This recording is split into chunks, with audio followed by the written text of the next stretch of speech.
वाशीच्या sector 17मधली ती एक जुनी पण ऐसपैस सोसायटी.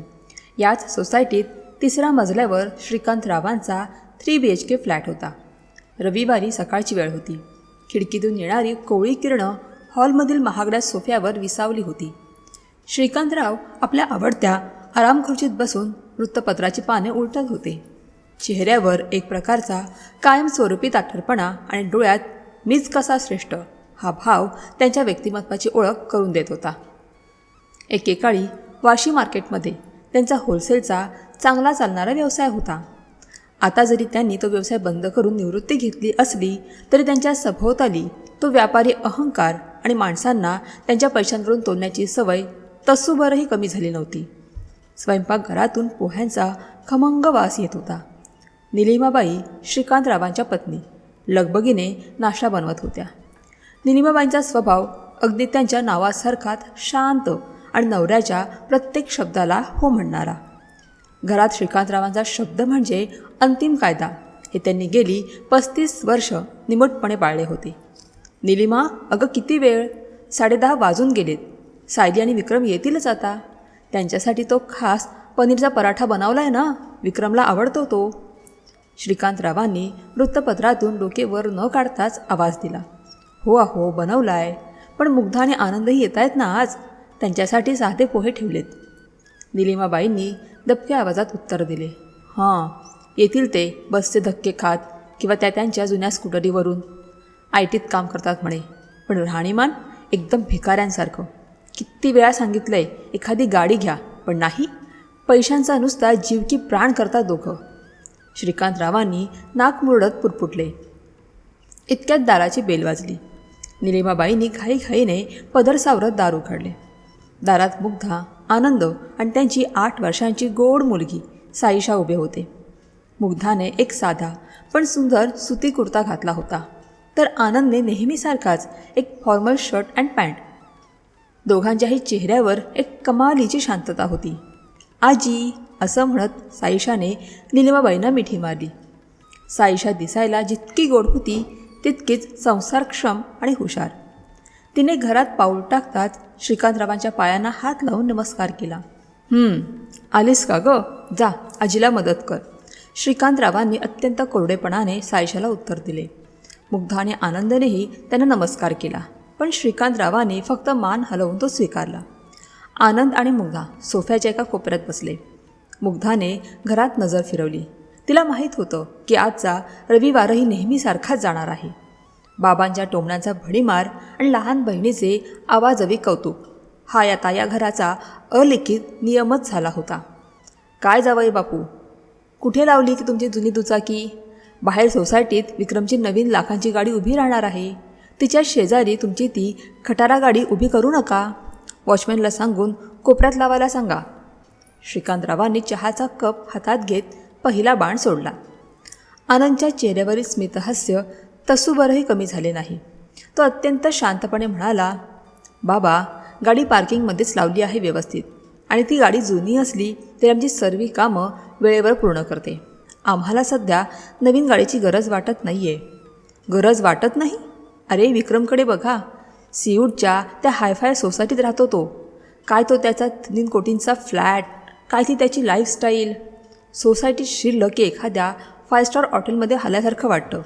आणि तुम्ही दोघं नवरा बायको मिळून महिना 1.5 लाख कमवता आणि अजूनही पनवेलच्या त्या साध्या भाड्याच्या घरात चढताय. लाज नाही वाटत तुम्हाला? स्वतःचं घर नाही आहे याची. श्रीकांतरावांचा आवाज आता हळूहळू वाढू लागला होता. मुग्धाच्या काळजात सर्र झालं. तिने चपापून साईशाकडे पाहिलं. साईशा बाजूच्या खुर्चीवर बसून चित्र काढत होती, पण तिचे कान आजोबांच्या बोलण्याकडे होते. लहान मुलीसमोर आपल्या नवऱ्याचा असा अपमान होताना पाहून मुग्धाला आतून खूप वाईट वाटत होतं. बाबा, आम्हाला आमचं भाड्याचं घर आवडतं. आम्ही तिथे सुखात आहोत, आणि घर घेणं हा ज्याचा त्याचा वैयक्तिक निर्णय असू शकतो ना. मुग्धाने आपला आवाज शक्य तितका शांत ठेवत समजावण्याचा प्रयत्न केला. सुखात आहात? कसलं सुख? दुसऱ्याच्या मालकीच्या भिंतींना स्वतःचं घर मानणं म्हणजे मूर्खपणा आहे मुग्धा. उद्या त्या घरमालकाने हकलून दिलं तर कुठे जाणार आहात तुम्ही पोरीला घेऊन? रस्त्यावर? विक्रम आणि सायलीला बघा. वयाच्या 35शीत स्वतःचं साम्राज्य उभं केलं त्यांनी. 4 लोक मान देतात त्यांना, आणि तुम्हाला कोण विचारतं? तुमचे ते साधे कपडे आणि ते भाड्याचं घर बघून मला तर कधीकधी माझ्याच नातेवाईकांसमोर तुमची ओळख करून द्यायला लाज वाटते. श्रीकांतराव आता पूर्णपणे बेभान होऊन बोलत होते. निलिमाबाई स्वयंपाकघराच्या दारात उभ्या राहून निमूटपणे हा अपमान ऐकत होत्या. त्यांच्या डोळ्यात पाणी होतं, पण नवऱ्याला थांबवण्याची हिंमत त्यांच्यात नव्हती. साईशाने चित्र काढायचे थांबवले. ती तिच्या निरागस पण तीक्ष्ण डोळ्यांनी आजोबांकडे पाहत होती. आजोबा, तुम्ही आईबाबांवर का ओरडताय? आमचं घर खूप छान आहे. बाबा तिथे माझ्यासाठी छानशी बाग पण बनवतात, आणि बाबा म्हणतात की आपण जिथे प्रेमाने राहतो तोच आपला खरा राजवाडा असतो. साईशाच्या या निरागस बोलण्यावर श्रीकांतराव फिदी हसले. अगं पोरी, तुझ्या बापाने तुला गरिबीत राहायची शिकवण आत्तापासून दिलेली दिसते. प्रेमाने घर चालत नाही, त्यासाठी बँक बॅलन्स आणि स्टेटस लागतो, स्टेटस, जो तुझ्या या आईबापाकडे कधीच नव्हता आणि कधीच नसेल. आजोबांचे हे कठोर शब्द ऐकून साईशाचा चेहरा उतरला. ती रडवली होऊन मुग्धाजवळ आली आणि तिने मुग्धाला घट्ट मिठी मारली. आपल्या लहानग्या मुलीच्या डोळ्यांतील ते भाव पाहून मुग्धाचा संयम सुटत चालला होता. तिला वाटत होतं की आत्ता उठून बाबांना सगळं खरं सांगून टाकावं आणि त्यांचा हा खोटा अहंकार कायमचा मोडून काढावा. तिच्या डोळ्यात अपमानाचे आणि रागाचे अश्रू जमा होऊ लागले होते. ती काहीतरी बोलण्यासाठी तोंड उघडणार तितक्यात आनंदने अतिशय हळूवारपणे मुग्धाचा हात आपल्या हातात घेतला. मुग्धाने आनंदकडे पाहिले. आनंदच्या डोळ्यात एक विलक्षण शांतता आणि एक खोल समज होती. त्याने मुग्धाच्या हातावर हलकेच दात देत नजरेनेच तिला खुणावले. शांत रहा, वेळ येऊ दे, आता काही बोलू नकोस. आनंदचा तो स्पर्श आणि त्याचा तो समजूतदारपणा मुग्धासाठी एखाद्या मलमासारखा होता. तिने खोल श्वास घेतला आणि स्वतःचा राग आवरला. आनंदने साईशाला जवळ घेतले. तिच्या डोक्यावरून प्रेमाने हात फिरवला आणि म्हणाला, साईशा, आजोबा मोठे आहेत. ते जे काही बोलतात ते आपल्या भल्यासाठीच बोलतात. तू जा आणि आजीला पोहे आणायला सांग बघू.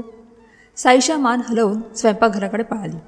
श्रीकांतरावांना वाटले की त्यांनी या दोघांना कायमचे गप्प केले आहे. ते विजयाच्या थाटात मिशीवर ताव मारत सोफ्यावर मागे रळले. कधीतरी सायलीकडून काहीतरी शिका. आजकाल जगात दिखावा नाही केला तर लोक पायाखाली तुडवतात. तुमचा जो अतिशहाणपणा आणि साधेपणा एक दिवस तुम्हाला खूप महागात पडेल. बघत राहा तुम्ही. ते पुन्हा पुटपुटले. नेमका त्याचवेळी सोसायटीच्या खाली एका मोठ्या आणि महागड्या गाडीचा कर्कश हॉर्न वाजला. श्रीकांतरावांचे कान लगेच टवकारले. त्यांचा चेहरा एकदम उजळला. आले, माझे सायली आणि विक्रम आले वाटतं.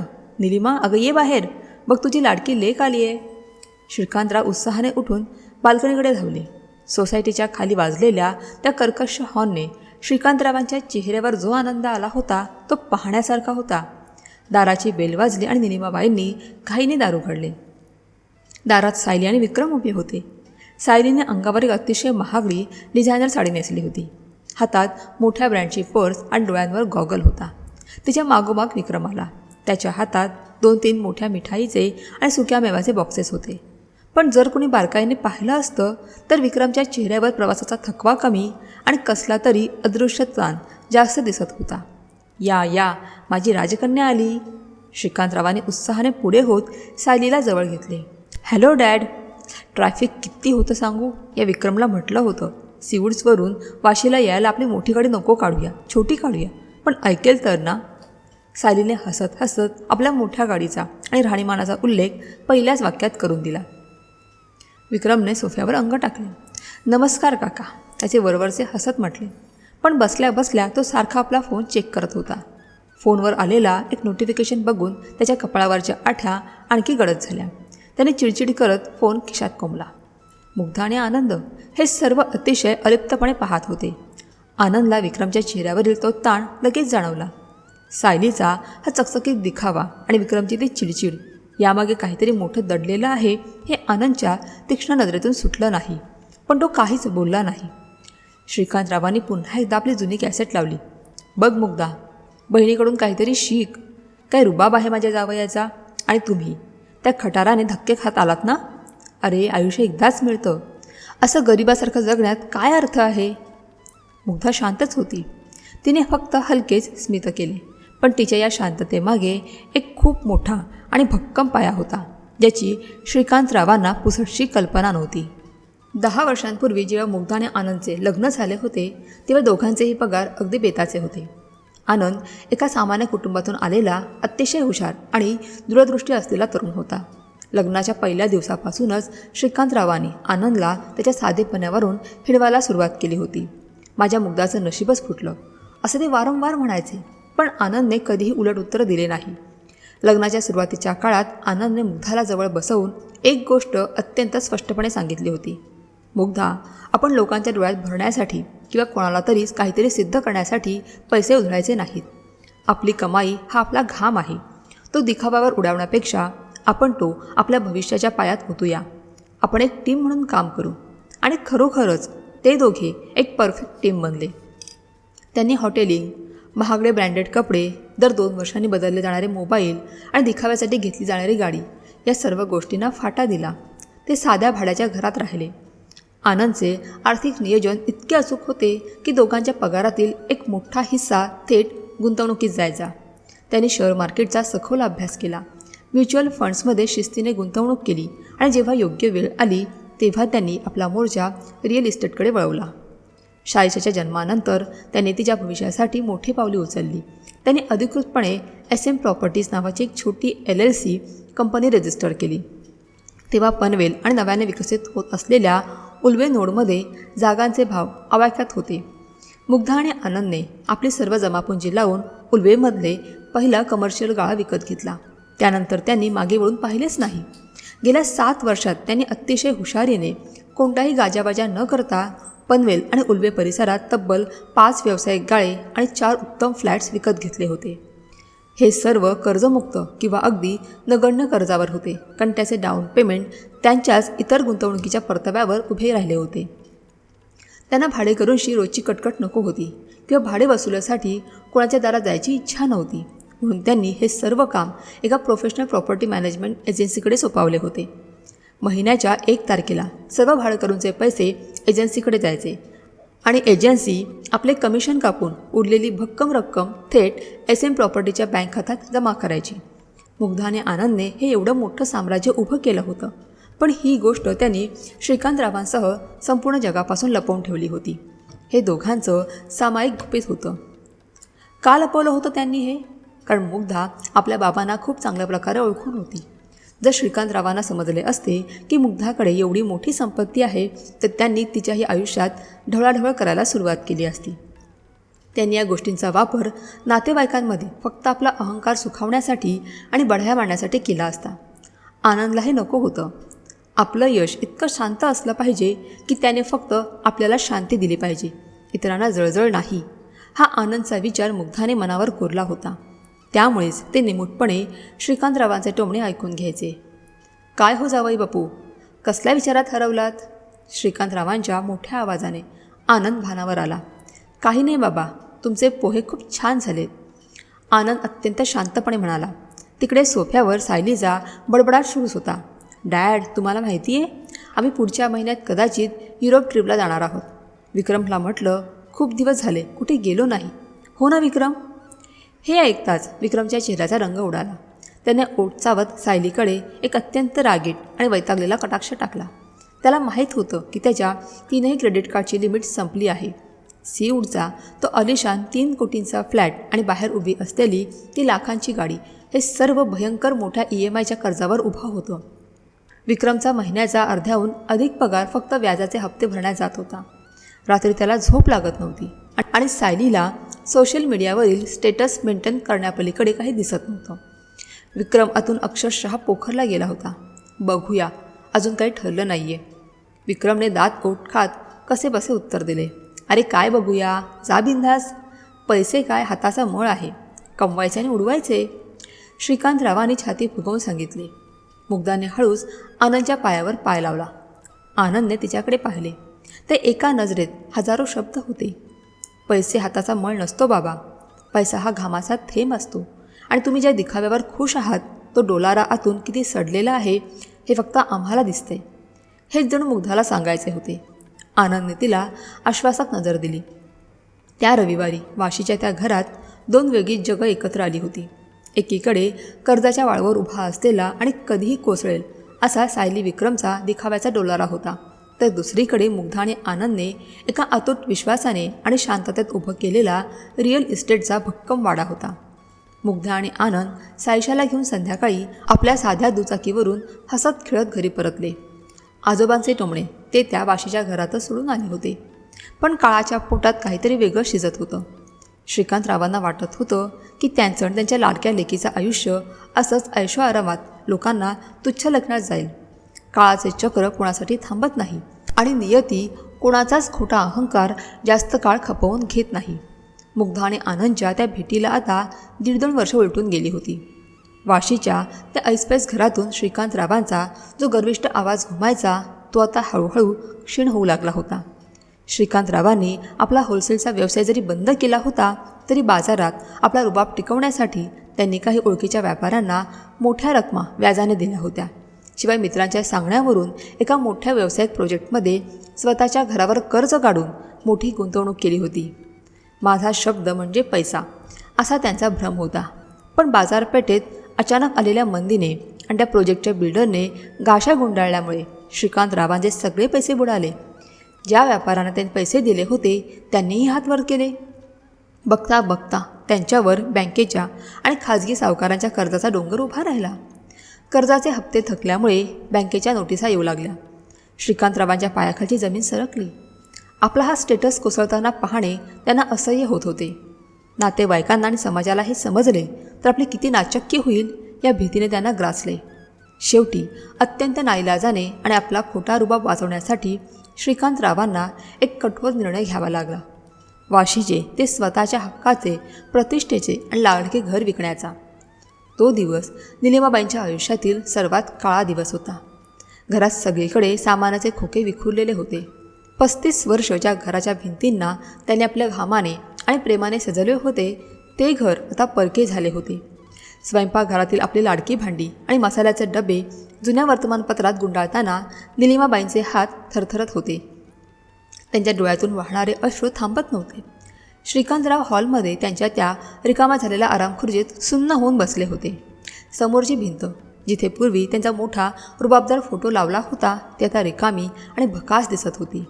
निलिमाबाई पदराने डोळे पुसत हॉलमध्ये आल्या. अहो, हे देवारातले गणपती बाप्पा आणि समई या लाल पिशवीत ठेवू का? तेवढी पिशवी तुमच्याजवळच ठेवा. त्यांचा आवाज कापत होता. श्रीकांतरावांनी शून्यात नजर लावून फक्त मान हलवली. थोड्या वेळाने ते जड आवाजात म्हणाले, निलिमा, मला माफ कर गं. ज्या घराचा मला इतका गर्व होता, ज्या घराच्या जोरावर मी मुग्धाने जावयाला वाटले तसे टोमणे मारले, तेच घर आज माझ्या हातातून गेलं. काय उत्तर देऊ मी समाजाला? लोक काय म्हणतील की श्रीकांतराव म्हातारपणे रस्त्यावर आले? निलिमाबाईंनी हुंका आवरला. लोकांचा जाऊ द्या हो, पण आता आपलं कसं होणार? आपण कुठे जायचं या वयात? मी सायलीला फोन केला होता. श्रीकांतरावांनी खाली मान घालत सांगितले. त्यांच्या आवाजात एक विलक्षण अपराधीपणा आणि दुःख होते. म्हटलं, काही दिवस तरी आम्ही तुमच्याकडे सिऊडला येऊन राहतो, नवीन घर मिळेपर्यंत. मग काय म्हणाली ती? निलिमाबाईंच्या डोळ्यात आशेचा एक किरण चमकला. श्रीकांतरावांच्या डोळ्यातून एक मोठा अश्रूंचा थेंब खाली ओळखळला. ती म्हणाली, डॅड, आमचा फ्लॅट 3 BHK असला तरी विक्रमला वर्क फ्रॉम होम असतं. त्याला त्याची प्रायव्हसी लागते आणि माझ्या किटी पार्टीज असतात घरात. तुम्ही आलात तर तुमची गैरसोय होईल. तुम्ही दुसरीकडेच काहीतरी बघा. निलिमा, जिच्यासाठी मी माझा सगळा जीव उवाळून टाकला, जिचा मी इतका अभिमान बाळगला, तिने आज मला राहायला जागा नाही म्हणून स्पष्ट नकार दिला. हे ऐकून निलिमाबाई सुन्न झाल्या. त्यांना मुग्धाची आठवण आली. मुग्धाला हे काहीच माहिती नव्हते, कारण श्रीकांतरावांनी आपला खोटा अहंकार जपण्यासाठी हे संकट तिच्यापासूनही लपवून ठेवले होते. शेवटी जेव्हा घरातून बाहेर पडायची वेळ आली तेव्हा श्रीकांतरावांचे पाय उंबरठ्यावरच अडखळले. दारावरची श्रीकांत निवास ही पाटी काढताना त्यांच्या काळजात जो काही गहिवर दाटून आला तो शब्दात सांगता येणार नाही. आपल्याच घरातून हद्दपार झाल्याची ती भावना त्यांना आतून मारत होती. श्रीकांतराव पूर्णपणे खचले असल्यामुळे पुढची सर्व जबाबदारी निलिमाबाईंना घ्यावी लागली. त्यांनी एका ओळखीच्या एजंटला फोन केला. पनवेलमध्ये एका चांगल्या सोसायटीत त्यांना एक 2 BHK फ्लॅट भाड्याने मिळाला. दुसऱ्या दिवशी भाड्याचा टेम्पो पनवेलच्या त्या सोसायटीत पोहोचला. फ्लॅट चांगला, प्रशस्त आणि हवेशीर होता, पण श्रीकांतरावांना तो फ्लॅट एखाद्या तुरुंगासारखा वाटत होता. सामानाचे खोके घरात ठेवताना त्यांचा श्वास जड होत होता. वयाच्या 65ीत जेव्हा माणसाने निवांत जगायचे असते तेव्हा त्यांना भाडेकरू म्हणून यावे लागले होते. चला सामान नंतर लावू, आधी थोडं पाणी प्या. निलिमाबाईंनी त्याला सोफ्यावर बसवत पाणी दिले. श्रीकांतरावांनी पाण्याचा घोट घेतला आणि ते आजूबाजूच्या अनोळखी भिंतींकडे पाहू लागले. त्यांच्या कानात त्यांचेच शब्द घुमू लागले. दुसऱ्याच्या मालकीच्या भिंतींना स्वतःचं घर मानणं म्हणजे मूर्खपणा आहे. रस्त्यावर जाणार आहात तुम्ही. जे शब्द त्यांनी आनंद आणि मुग्धाला सुनावले होते तेच शब्द आज त्यांच्या स्वतःच्या नशिबात आले होते. दुसऱ्या दिवशी एजंट भाड्याचा करार घेऊन आला. श्रीकांतरावांनी चष्म्यातून तो करार पाहिला. त्यात घरमालकाच्या जागी SM प्रॉपर्टीज असे नाव होते आणि सहीसाठी एका मॅनेजमेंटचा एजन्सीचा शिक्का होता. श्रीकांतरावांचे मन इतके बधीर झाले होते की त्यांनी त्या नावाकडे जास्त लक्ष दिले नाही. त्यांनी निमूटपणे भाडेकरू या रकान्याखाली आपली सही केली. सही करताना त्यांच्या हाताची होणारी थरथर आणि मनातील शरम लपून राहिली नव्हती. नियतीचा खेळ किती अजीब असतो. ज्या भाड्याच्या घरावरून ते आयुष्यभर आपल्या मोठ्या मुलीला आणि जावयाला हिणवत राहिले त्याच भाड्याच्या घरात त्यांना आता आश्रय घ्यावा लागला होता आणि त्यांना याची पुसटशीही कल्पना नव्हती की ज्या SM प्रॉपर्टीच्या करारावर त्यांनी भाडेकरू म्हणून सही केली होती ती कंपनी दुसरी तिसरी कोणाची नसून मुग्धा आणि आनंदचीच होती. ते ज्या घरात आता दरमहा भाडे भरणार होते ते घर त्यांच्या त्याच मुलीचे होते जिला ते नेहमी दरिद्री समजत आले होते. पनवेलच्या त्या फ्लॅटमध्ये श्रीकांतराव आणि निलिमाबाईंचे नवे पण शर्मेचे आयुष्य सुरू झाले. श्रीकांतरावांचा अहंकार दुखावला गेला होता खरा, पण तो अजून पूर्णपणे मेला नव्हता. त्यांना अजूनही वाटत होतं की सायली आणि विक्रमची आर्थिक स्थिती खूप भक्कम आहे आणि कधीतरी ते आपल्याला यातून बाहेर काढतील. पण त्यांना कुठे माहीत होते की दिखाव्याचे जे ढग सीवूड्सवर जमा झाले आहेत ते पनवेलपर्यंत येऊन त्यांच्या उरल्यासुरल्या अहंकारावरही वीज पाडणार आहेत. पनवेलच्या त्या भाड्याच्या घरात श्रीकांतराव आणि निलिमाबाई राहायला आल्याला आता 2 वर्ष उलटून गेली होती. काळाच्या ओघात जुन्या घराच्या आठवणींचे व्रण थोडेसे बुजले होते, पण श्रीकांतरावांच्या मनातली खतखत आणि त्यांचा तो अहंकार पूर्णपणे गेलेला नव्हता. परिस्थितीने त्यांना खाली खेचले असले तरी त्यांचा स्वभाव मात्र तसाच राहिला होता. आज दिवाळीचा पाडवा होता. बाहेर सर्वत्र दिव्यांची रोषणाई आणि फटाक्यांची आतिषबाजी सुरू होती. पनवेलच्या त्या 2 BHK फ्लॅटमध्ये सकाळपासूनच खमंग वासाने घर दरवळून गेले होते. निलिमाबाई स्वयंपाकघरात दिवाळीच्या फराळाची तयारी करत होत्या. खुसखुशीत करंजा, जिभेवर विरघळणारे बेसनाचे लाडू, कुरकुरीत चकली आणि झणझणीत लसणीचा चिवडा. निलिमाबाईंच्या हाताला चवच तशी होती.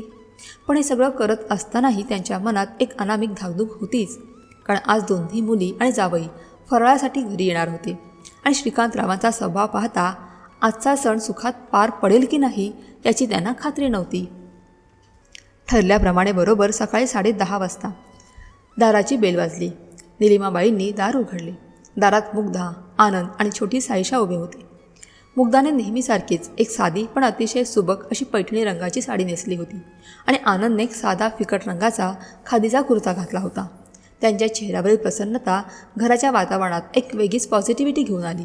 हॅप्पी दिवाळी आजी, असं म्हणत साईशाने निलिमाबाईंना कडकडून मिठी मारली. साईशाने एक सुंदरसा परकर पोलका घातला होता ज्यामध्ये ती अगदी बाहुलीसारखी दिसत होती. तिने आत येऊन आजोबांनाही नमस्कार केला. श्रीकांतरावांनी नेहमीसारखाच कोरडा आशीर्वाद दिला.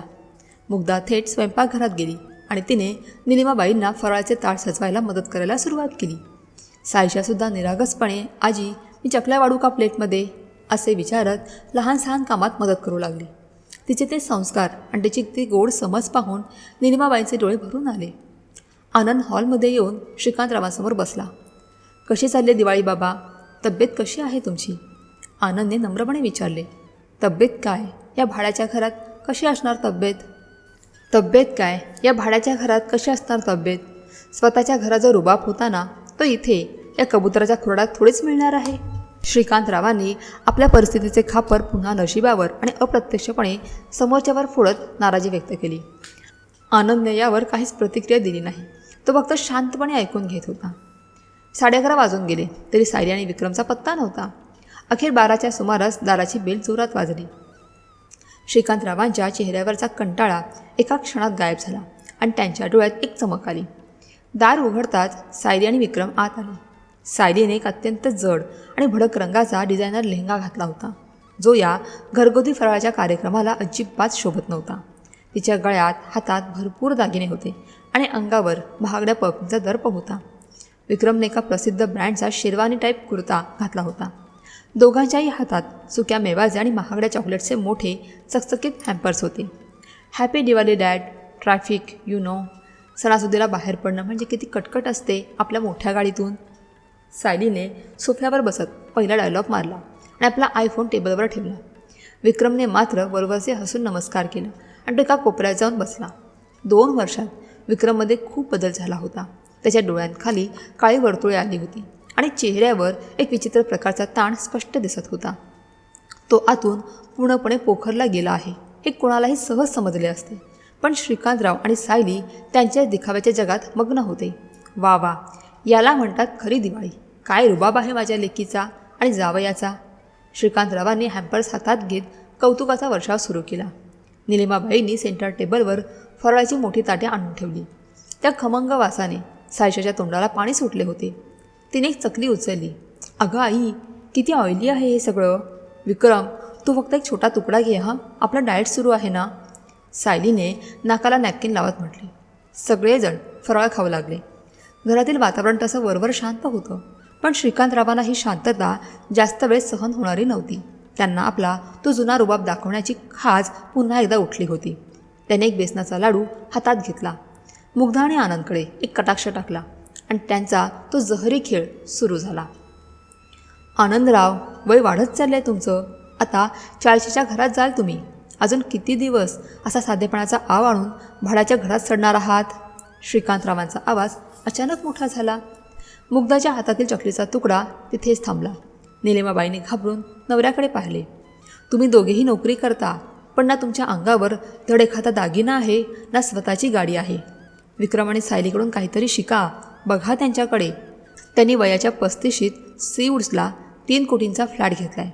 सोसायटीत प्रवेश केला की छाती गर्वाने फुगते माझी. आणि तुम्ही.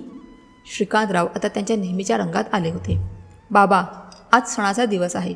आपण फराळ करूया ना शांतपणे. मुग्धाने अत्यंत संयमाने विषय बदलण्याचा प्रयत्न केला. पण श्रीकांतराव थांबणार थोडेच होते. त्यांनी आपला मोर्चा आता छोटी सायशाकडे वळवला. अगं कसलं शांतपणे. उद्या ही सायशा मोठी होईल. तिला काय भविष्य देणार आहात तुम्ही. विक्रमकडे बघा, त्याची लाईफस्टाईल बघा.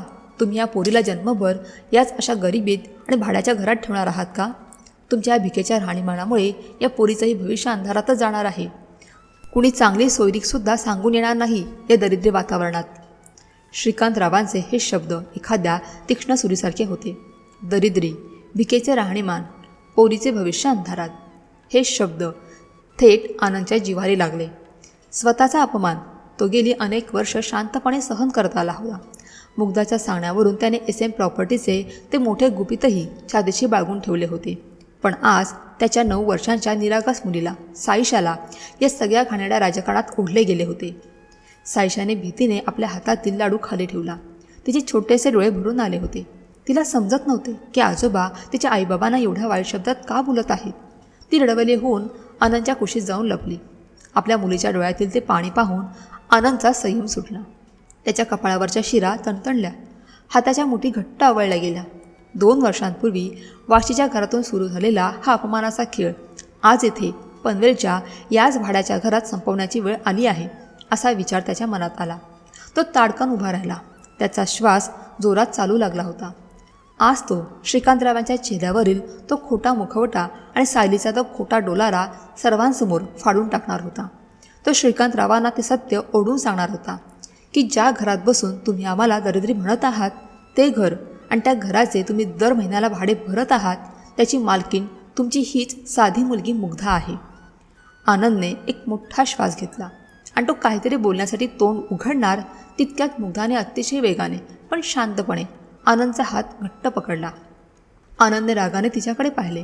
मुग्धाच्या डोळ्यातही अश्रू होते, पण तिची नजर अतिशय स्थिर होती. तिने आनंदच्या हातावर हलकासा दबाव दिला आणि फक्त मानेनेच नाही, आता नको, असा इशारा केला. मुग्धा, आज नाही. आज यांना सगळं सत्य. आनंदचा आवाज कापत होता, पण मुग्धाने त्याला डोळ्यांनीच पुन्हा शांत राहायला सांगितले आणि खाली बसवले. हॉलमध्ये आता एक अत्यंत भयानक, गुदमरवून टाकणारी शांतता पसरली होती. फक्त भिंतीवरच्या घड्याळाचा टिक टिक असा आवाज येत होता. विक्रमच्या कपाळावर अचानक घाम जमा झाला होता. तो अस्वस्थपणे खाली जमिनीकडे पाहत होता. सायली मात्र चेहऱ्यावर एक कुत्सित हास्य घेऊन मध्ये बघत होती आणि श्रीकांतराव छाती फुगवून आपण या दोघांना कायमचे गप्प केले या विजयाच्या मगरुरीमध्ये आपल्या बेसनाच्या लाडवाचा आनंद घेत होते. वातावरण इतके तणावपूर्ण झाले होते की तिथे पडलेली एक टाचणीही बॉम्बसारखी वाजली असती. घड्याळाची ती टिक टिक आता सर्वांच्याच हृदयाचे ठोके वाढवत होती. मुग्धाने आनंदला शांत राहायला सांगितले असले तरी घरातली हवा आता जड झाली होती. श्रीकांतरावांचा अहंकार मात्र या शांततेचा फायदा घेत अधिकच फुगला होता. आपण दिलेले बोचरे टोमणे मुग्धा आणि आनंद निमूटपणे सहन करत आहेत या कल्पनेने ते सुखावले होते. निलिमा, तू चिवड्याचा डबा जरा इकडे दे, श्रीकांतरावाने हुकूम सोडला आणि चिवड्या सगळं ते पुन्हा बोलायला लागले. पाहिलं, मी जे काही बोललो ते तथ्य आहे, म्हणूनच तुम्ही गप्प आहात. जगात वावरायचं असेल ना तर तुमची लेवल असावी लागते आणि ती लेवल फक्त पैशाने आणि राहणीमानाने येते. मुग्धा अजूनही शांतच होती. तिचे डोळे फक्त सायशावर होते, जी आता रडणे थांबवून आजीच्या कुशीत बसली होती. श्रीकांतरावांनी एक मोठा श्वास घेतला, घसा खाकरला आणि सर्वांकडे एक विजयी कटाक्ष टाकत एक मोठी घोषणा टाकली. तुम्हा सर्वांना सांगून टाकतो, मागे माझा जो व्यवसायात तोटा झाला त्यात माझी सगळी रोख रक्कम गेली, वाशीचं घरही गेलं. आता माझ्या नावावर फक्त गावी जे काही 7-8 एकर शेत आणि ती थोडीफार मोकळी जमीन शिल्लक आहे तीच माझी खरी संपत्ती आहे. आणि मी असा निर्णय घेतला आहे की ती सर्व जमीन मी फक्त आणि फक्त सायलीच्या नावावर करणार आहे, कारण तीच माझ्या लेवलची आहे. तिने आणि विक्रमने स्वतःचं जे काही साम्राज्य उभं केलं आहे त्याला या जमिनीची मदतच होईल. बाकी ज्यांना स्वतःचं घर घेण्याची अक्कल नाही त्यांच्या हातात जमीन देऊन ती तरी मी कशाला वाया घालवू. श्रीकांतरावांचे हे वाक्य ऐकताच निलिमाबाईंच्या हातातून पाण्याचा रिकामा ग्लास निसटून खाली पडला. खन असा आवाज आला. मुग्धाच्या वाटणीला काहीच मिळणार नाही हे ऐकून त्या हादरल्या होत्या. पण मुग्धाच्या चेहऱ्यावर मात्र रागाची किंवा दुःखाची कोणतीही रेषा नव्हती. तिला त्या जमिनीची अजिबात अपेक्षा नव्हती, ना कधी मोह होता. पण श्रीकांतरावांच्या या घोषणेनंतर सायलीच्या चेहऱ्यावर जो खोटा आनंद आणि गर्वाचा भाव आला होता तो पाहून कोणाच्या तरी सहनशीलतेचा बांध शेवटी फुटला. बस बाबा, बास झालं तुमचं हे कौतुक. अचानक हॉलमध्ये एक कडाडता आवाज घुमला. सर्वांच्या नजरा आवाजाच्या दिशेने वळल्या. तो आवाज विक्रमचा होता. विक्रम, जो आतापर्यंत एका कोपऱ्यात मान खाली घालून बसला होता, तो आता ताडकन उभा राहिला होता. त्याच्या डोळ्यातून आग ओकत होती. 2 वर्षांपासून आत साठलेला त्याचा संताप, त्याची हतबलता आणि त्याचा मानसिक कोंडमारा आता एखाद्या ज्वालामुखीसारखा फाटत होता. विक्रम, काय बोलतोयस तू? डॅडशी कसं बोलतोय? सायली घाबरून उभी राहिली आणि त्याने विक्रमचा हात पकडण्याचा प्रयत्न केला. तू गप्प बस सायली, एक शब्द बोलू नकोस. विक्रमने तिचा हात झटकून टाकला. त्याचा आवाज इतका मोठा होता की सायशी भीतीने आधीच्या पदरामागे लपली. श्रीकांतराव जागेवरच निजले. अरे जावई बापू, काय झालं अचानक? मी तर तुमच्याच भल्याचं बोलत होतो. कसले कौतुक करताय बाबा तुम्ही आमचे? कसली लेवल आणि कसलं साम्राज्य? विक्रमने दोन्ही हातांनी आपले डोके धरले. त्याच्या डोळ्यात आता रागासोबतच विवशतेचे पाणी जमा होऊ लागले होते. तो तुमचा सीऊडचा 3 कोटींचा फ्लॅट आणि ती लाखांची गाडी सगळं काही खोटं आहे बाबा. सगळा एक मोठा भकवास दिखावा आहे. विक्रम ओरडला. त्याचे शब्द संपूर्ण घरात एखाद्या बॉम्बसारखे आदळले. श्रीकांतरावांच्या चेहऱ्याचा रंग क्षणात उडाला. खोटा आहे म्हणजे काय? तो तुमचा फ्लॅट? तो फ्लॅट माझा नाही आहे, तो बँकेचा आहे. विक्रमने हताशपणे दोन्ही हात हवेत पसरवत म्हटले. सायलीच्या त्या दिखाव्याच्या हट्टापायी आणि तुम्हाला समाजात मोठा रुबाब मिरवायचा होता म्हणून मी माझ्या क्षमतेच्या बाहेर जाऊन ते कर्ज घेतलं. महिन्याला 1.5 लाख रुपये फक्त EMI जातोय माझा. रात्र झोप लागत नाही मला. माझे क्रेडिट्स कार्ड पूर्णपणे ब्लॉक झाले आणि आज सकाळीच बँकेची फायनल नोटीस आले बाबा. विक्रमच्या गळ्यात हुंका दाटून आला. तो एका क्षणात पूर्णपणे खचून सोफ्यावर कोसळला. पुढच्या 15 दिवसात बँक तो फ्लॅट आणि ती गाडी जप्त करणार आहे. आम्ही पूर्णपणे रस्त्यावर आलो आहे. माझं दिवाळं निघालं बाबा. आता आम्हाला राहायला घरसुद्धा नाही आहे. विक्रमने दोन्ही हातात तोंड लपवले आणि तो लहान मुलासारखा हुंदके देऊन रडू लागला. संपूर्ण हॉलमध्ये आता स्मशान शांतता पसरली होती. श्रीकांतरावांच्या पायाखाली जमीनच नव्हे तर त्यांच्या संपूर्ण अस्तित्वाचा पायाच जणू कुणीतरी हादरवून टाकला होता. ते सुन्न होऊन विक्रमकडे पाहत होते. ज्या जावयाच्या आणि मुलीच्या पैशांचा त्याने आयुष्यभर इतका खोटा अभिमान बाळगला, ज्यांच्यावरून त्यांनी मुग्धाला दरिद्री ठरवले, तोच डोलारा आतून पूर्णपणे सडलेला होता. हे सत्य त्यांना सहन होत नव्हते. सायली, हे हे काय बोलतोय विक्रम? श्रीकांतरावांचा आवाज पूर्वीसारखा रुबाबदार राहिला नव्हता. तो थरथरत होता, घाबरलेला होता. सायली काहीच बोलू शकली नाही. तिचा खोटा बुरखा सर्वांसमोर टराटरा फाटला होता. तिने खाली मान घातली आणि ती मोठमोठ्याने रडायला लागली. तिच्या त्या जड आणि भडक लेंग्यामध्ये ती आता अत्यंत केविलवाणी दिसत होती. निलिमाबाई डोक्याला हात लावून भिंतीला टेकून उभ्या होत्या. त्यांच्या दोन्ही मुलींचे आयुष्य उद्ध्वस्त झाल्यासारखे त्यांना वाटत होते. एकीचे आयुष्य साधेपणामुळे आणि भाड्याच्या घरात गेल्यामुळे असा त्यांचा समज होता, आणि दुसरीचे आयुष्य अतिदिखाव्यामुळे रस्त्यावर आल्यामुळे. मुग्धा आणि आनंद एकमेकांकडे पाहत होते. आनंदला आता मुग्धाच्या त्या शांततेचा खरा अर्थ समजला होता. मुग्धाने मगाशी त्याला का अडवले हे त्याला आता कळले होते. सायली आणि विक्रमचा हा दिखाव्याचा फुगा एक ना एक दिवस फुटणारच होता, आणि तो त्यांना स्वतःलाच फुटू द्यायचा. हा मुग्धाचा निर्णय किती अचूक होता हे आनंदला पटले. श्रीकांतरावांच्या डोक्यात आता भयंकर विचार सुरू होते. त्यांनी स्वतःची चूक उमजू लागली होती, पण तरीही त्यांच्या मनात एक शेवटचा स्वार्थी विचार चमकून गेला. चला, विक्रम आणि सायली रस्त्यावर आले असले तरी त्यांच्याकडे राहायला घर नाही आहे, पण मी तरी कुठे स्वतःच्या घरात राहतोय? मीही या भाड्याच्या घरातच आहे, पण आता माझ्याकडे ती गावी असलेली जमीन आहे. ती विकून मी सायलीसाठी एक छोटा फ्लॅट घेईन, हाच विचार त्यांच्या मनात घोळत होता. विक्रमच्या त्या हृदयद्रावक सत्यकथानंतर हॉलमध्ये एक अशी भयानक स्मशान शांतता पसरली होती, जिथे फक्त श्वास घेण्याचे आणि विक्रमच्या हुंक्यांचे आवाज घुमत होते. दिवाळीच्या दिवशी ज्या घरात आनंदाचे हास्य निनादायला हवे होते, तिथे आता उरला होता तो फक्त पश्चाताप आणि मोडकळीस आलेला खोटा अहंकार. श्रीकांतराव शून्यात नजर लावून बसले होते. ज्या सायलीच्या संपत्तीचा त्यांना इतका गर्व होता, ती संपत्ती केवळ हवेतील एक फुगा होता हे सत्य पचवणे त्यांच्या मेंदूच्या पलीकडे गेले होते. त्यांना काय बोलावे, काय करावे काही सुचत नव्हते. त्यांच्या डोक्यातील विचारांचे चक्र थांबले होते. निलिमाबाईंनी तर डोक्याला हात लावून भिंतीचा आधार घेतला होता. या गुदमरून टाकणाऱ्या शांततेत, जिथे एक सेकंदही एका तासासारखा वाटत होता, अचानक सेंटर टेबलवर ठेवलेला मुग्धाचा फोनचा बीप बीप असा तीक्ष्ण आवाज झाला. त्या आवाजाने सगळेजण दचकले. श्रीकांतराव, जे आधीच हतबलतेच्या आणि रागाच्या एका विचित्र मनस्थितीत होते, त्यांनी अत्यंत चिडचिडीने तो फोन हातात उचलला. त्यांना वाटले कुणाचा तरी फालतू मेसेज असेल, तो बाजूला फेकून द्यावा. पण फोनची स्क्रीन उजळली होती, आणि त्या उजळलेल्या स्क्रीनवर आलेल्या एका ईमेल नोटिफिकेशनने त्यांचे लक्ष वेधून घेतले. स्क्रीनवर स्पष्ट अक्षरात लिहिले होते, SM प्रॉपर्टीज, नोव्हेंबर महिन्याचे भाडे जमा. श्रीकांतरावांच्या डोळ्यांच्या कडा आकुंचन पावला. SM प्रॉपर्टीज हे नाव त्यांच्या ओळखीचे होते. 2 वर्षांपूर्वी याच नावाच्या कंपनीसोबत त्यांनी या घराचा भाडे कराराचा कागद साईन केला होता. त्यांनी अजाणतेपणे बोटाने तो नोटिफिकेशन बार खाली ओढला. संपूर्ण डॅशबोर्ड त्यांच्या डोळ्यांसमोर उघडला गेला. तिथे एकाखाली एक ओळीत प्रॉपर्टीज आणि भाडेकरूंची नावे होती. श्रीकांतरावांचे डोळे त्या यादीवरून खाली सरकू लागले. युनिट 1 व्यावसायिक गाळा उल्वे, भाडे जमा. युनिट 2 फ्लॅट 202 पनवेल, भाडे जमा. आणि अचानक त्यांचे बोट एका ओळीवर येऊन थांबले. युनिट 5 फ्लॅट 402, सध्याचा पत्ता, भाडेकरू श्रीकांत आणि निलिमा, रुपये 18,000 जमा. त्यांचे डोळे विस्फारले.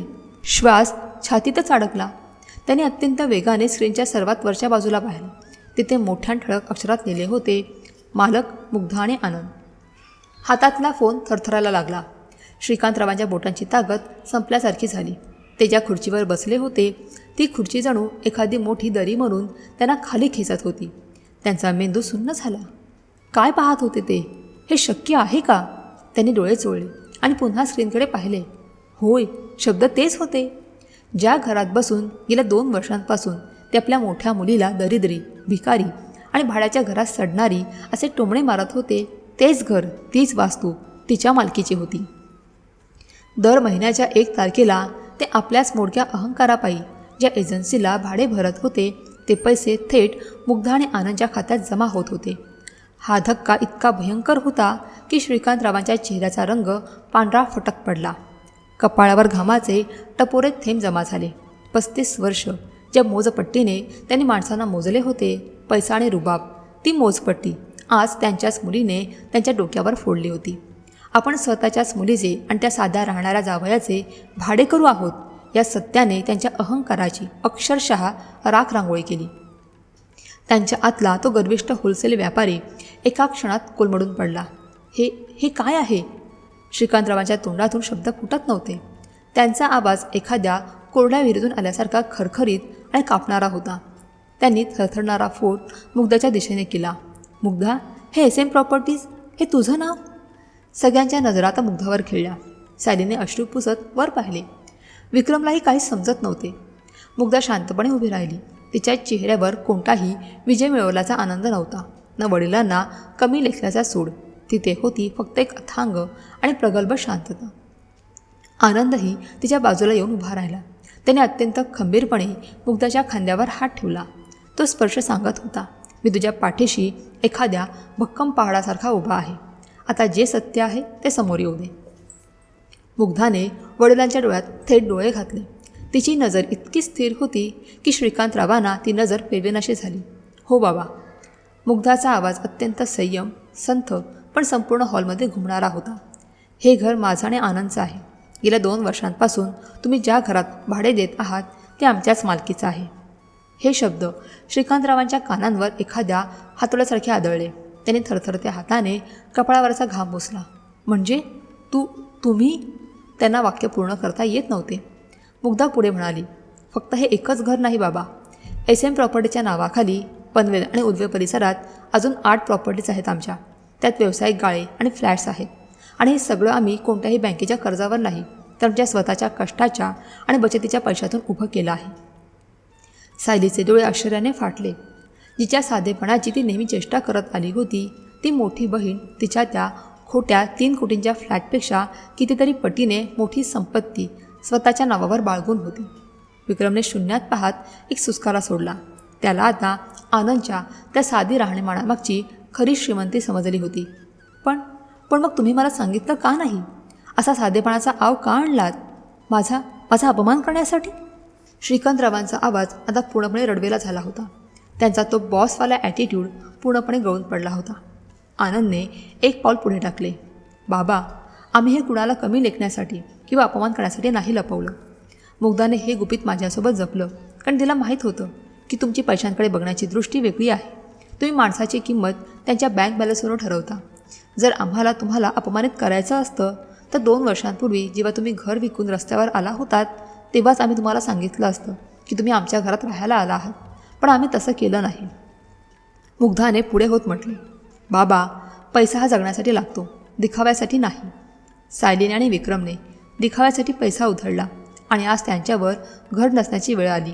आम्ही पैसा भविष्यासाठी पेरला. श्रीकांतरावांना स्वतःच्या अस्तित्वाची लाज वाटू लागली. त्याने आयुष्यभर एका चुकीच्या घोड्यावर पैज लावली होती. ज्या मुलीला त्यांनी डोक्यावर बसवले ती खोट्या दिखाव्यात बुडाली होती, आणि ज्या मुलीला त्यांनी पायाखालची धूळ समजले तीच आज त्यांच्या डोक्यावरचे छप्पर बनून उभी होती. त्यांच्या हातातून मुग्धाचा फोन खाली सोफ्यावर निसटला. त्यांचे दोन्ही हात गुडघ्यांवर टेकले आणि ते खाली मान घालून निशब्द झाले. त्यांच्या आयुष्यातील तो सर्वात मोठा पराभव होता. पण तो पराभव त्यांना एका अशा सत्याची जाणीव करून देत होता, जी जाणीव त्यांना 35 वर्ष कधीच झाली नव्हती.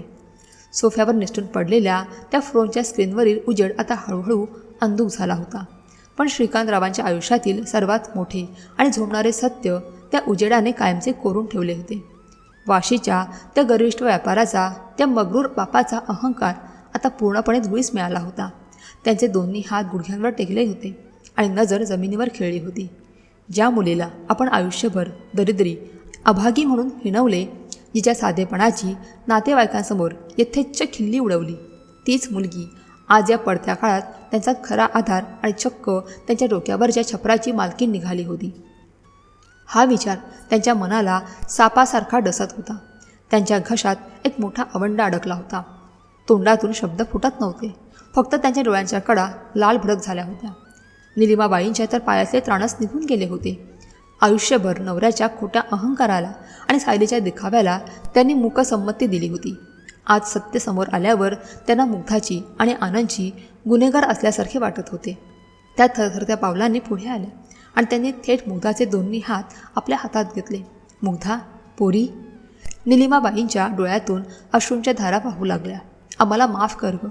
आम्ही जन्मदाते असूनही तुला कधी ओळखू शकलो नाही. तुझ्या साधेपणाला आम्ही तुझा कमीपणा समजलो आणि ज्या सायलीसाठी आम्ही तुला आयुष्यभर रडवलं तीच आज आमच्या म्हातारपणी रस्त्यावर आले. काय तोंड दाखवू गं तुला? तूच आमची मालकीण निघालीस.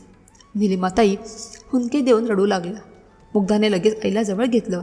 आई, असं काय बोलतेस? मालकीण कसली? मी तुमची मुलगीच आहे. मुग्धाने आईला शांत केले आणि ती श्रीकांतरावांच्या समोर जाऊन उभी राहिली. श्रीकांतरावांनी अत्यंत अपराधी भावनेने जड अंतःकरणाने वर पाहिले. त्यांना वाटले आता मुग्धा त्यांच्यावर ओरडेल, त्यांचा सडकसून अपमान करेल, त्यांना घरातून हाकलून देण्याची धमकी देईल, कारण तसे करण्याचा तिला आता पूर्ण अधिकार होता. पण मुग्धाच्या चेहऱ्यावर कोणताही सूडभाव नव्हता. तिथे विजयाचा उन्मादही नव्हता. तिथे होती फक्त एक अथांग, प्रगल्भ आणि संस्काराची शांतता.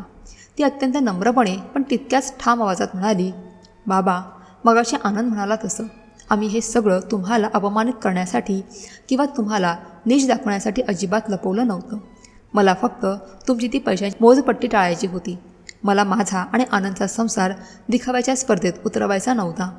पैशांचा आवाज खूप मोठा असतो बाबा, तो माणसांची नाती खाऊन टाकतो. मला आमची नाती जपायची होती. श्रीकांतराव मुकाट्याने ऐकत होते. आणि बाबा, तुम्ही स्वतःला भाडेकरू समजून अजिबात कमीपणा वाटून घेऊ नका. तुम्ही या घरात भाडेकरू म्हणून नाही तर माझे वडील म्हणून कायम राहू शकता. हे घर तुमचंच आहे. पण यापुढे माझी आणि सायलीची तुलना करायची नाही. पैशांवरून माणसाची किंमत ठरवण्याचा तुमचा तो स्वभाव तुम्हाला आता इथेच कायमचा सोडून द्यावा लागेल.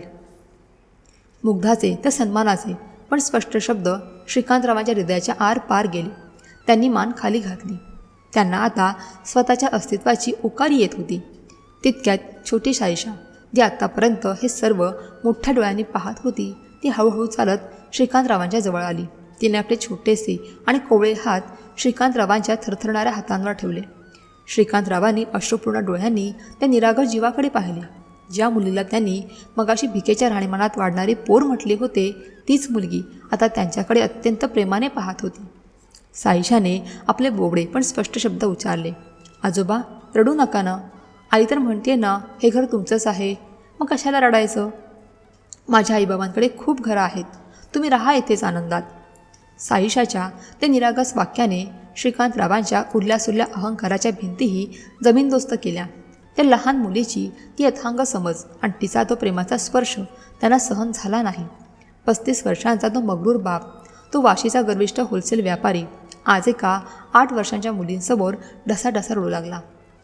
त्याने दोन्ही हातात तोंड लपवले आणि त्यांच्या आत साठलेला तो खोटा अहंकार, ती लाज, तो पश्चाताप अश्रूंच्या रूपाने बाहेर वाहू लागला. सायली आणि विक्रम एका कोपऱ्यात मान खाली करून बसले होते. त्यांचा खोटा दिखावा आणि तो 3 कोटींचा कर्जाचा डोलारा पूर्णपणे उद्ध्वस्त झाला होता. मुग्धाच्या त्या अफाट पण शांत यशासमोर त्यांची नजर वर उठत नव्हती. मुग्धाने आनंदकडे पाहिले. आता तिथे थांबण्यात काहीच अर्थ नव्हता. जे सत्य जगासमोर यायचे होते ते आले होते. ज्या अहंकाराचा नाश व्हायचा होता तो झाला होता. आनंदने सायशाला उचलून घेतले. आई, आम्ही निघतो. दिवाळीचा फराळ खूप छान झाला होता. मुग्धाने जाता जाता अत्यंत शांतपणे निलिमाबाईंना म्हटले. श्रीकांतराव सोफ्यावर बसून रडतच होते. त्यांच्यात वर पाहण्याची हिंमत उरली नव्हती. मुग्धा, आनंद आणि छोटीशी सायशा कोणत्याही मोठ्या गाजावेजाविना अत्यंत शांतपणे त्या घरातून बाहेर पडले. पनवेलच्या त्या सोसायटीच्या खाली आल्यावर मुग्धाने आकाशाकडे पाहिले. रात्रीचे 8 वाजून गेले होते. बाहेर दिवाळीचे फटाके फुटत होते. आकाशात रंगीबेरंगी आतिषबाजी सुरू होती. सर्वत्र एक उत्साहाचे आणि प्रकाशाचे वातावरण होते. पण मुग्धाच्या आत आज एक वेगळीच दिवाळी साजरी होत होती. गेल्या 10 वर्षांपासून स्वतःच्याच घरात गुदमरत असलेला तिचा श्वास आज खऱ्या अर्थाने मोकळा झाला होता. वडिलांच्या टोमण्यांचा जो अदृश्य फास तिच्या गळ्याभोवती आवळलेला होता तो आज कायमचा तुटला होता. आज तिला खऱ्या अर्थाने स्वतंत्र आणि हलके वाटत होते. आनंदने हळुवारपणे मुग्धाचा हात आपल्या हातात घेतला. त्याच्या डोळ्यात मुग्धाविषयीचा अथांग अभिमान दाटून आला होता. तू आज खूप मोठा संयम दाखवलास मुग्धा, मला तुझा खूप अभिमान वाटतोय. मुग्धाने हसून त्याच्या खांद्यावर डोके टेकवले. साईशा आपल्या बाबांच्या कडेवर बसून आकाशातील फटाके पाहत टाळ्या वाजवत होती. तिघांच्याही चेहऱ्यावर एक निखळ, निर्भीळ आणि समाधानाचा आनंद होता. त्यांच्याकडे सायलीसारखी लाखांची गाडी नव्हती, पण त्यांच्याकडे कर्जमुक्त आणि अहंकारमुक्त असे सुंदर आयुष्य नक्कीच होते. ते तिघेही आपल्या जुन्या दुचाकीवर बसले आणि नव्या आयुष्याच्या प्रवासाला निघाले. जगाला दाखवण्यासाठी केलेला दिखावा आणि खोटा रुबाब हा नेहमीच वाळूच्या किल्ल्यासारखा असतो, जो परिस्थितीच्या एका लाटेत कोसळून पडतो. पण शांततेत, कष्टाने आणि योग्य नियोजनाने उभे केलेले यश हे एखाद्या भक्कम डोंगरासारखे असते. स्वतःला सिद्ध करण्यासाठी शब्दांचा मोठा आवाज करण्याची गरज नसते. तुमचं शांतपणे मिळवलेलं यशच एक दिवस इतका मोठा आवाज करतं की जगाला तो मुकाट्याने ऐकावाच लागतो. मुग्धा आणि आनंदची ही कथा याच स्वाभिमानाची, संयमाची आणि खऱ्या श्रीमंतीची प्रेरणा देणारी आहे. मित्रांनो, कशी वाटली तुम्हाला ही कथा? मुग्धा आणि आनंदने आपल्या वडिलांचा खोटा अहंकार ज्या शांततेने आणि सन्मानाने मोडला, ते तुम्हाला योग्य वाटले का? आजच्या काळात सायली आणि विक्रमसारखे दिखाव्यापायी कर्जबाजारी होणारे अनेक लोक आपल्या आजूबाजूला असतात. त्यांच्याविषयी तुमचे काय मत आहे हे मला खाली कमेंट करून नक्की सांगा. तुमच्या कमेंट्स वाचायला मला नेहमीच आवडतं. जर तुम्हाला ही कथा मनापासून आवडली असेल आणि यातून काहीतरी चांगली शिकवण मिळाली असेल तर व्हिडिओला नक्कीच लाईक करा आणि आपल्या मित्रपरिवारासोबत, नातेवाईकांसोबत शेअर करायला विसरू नका. अशाच नवनवीन, हृदयस्पर्शी आणि डोळ्यात अंजन घालणाऱ्या अस्सल मराठी कथा ऐकण्यासाठी आपल्या चॅनलला लगेच सबस्क्राईब करा आणि शेजारची घंटी म्हणजेच बेल आयकॉन दाबा, म्हणजे आपला नवीन व्हिडिओ आला की सर्वात आधी तुम्हाला नोटिफिकेशन मिळेल. वेळ काढून ही कथा ऐकल्याबद्दल खूप खूप धन्यवाद. चला तर मग भेटूया पुढच्या एका नवीन आणि दमदार कथेत. तोपर्यंत स्वतःची आणि कुटुंबाची काळजी घ्या.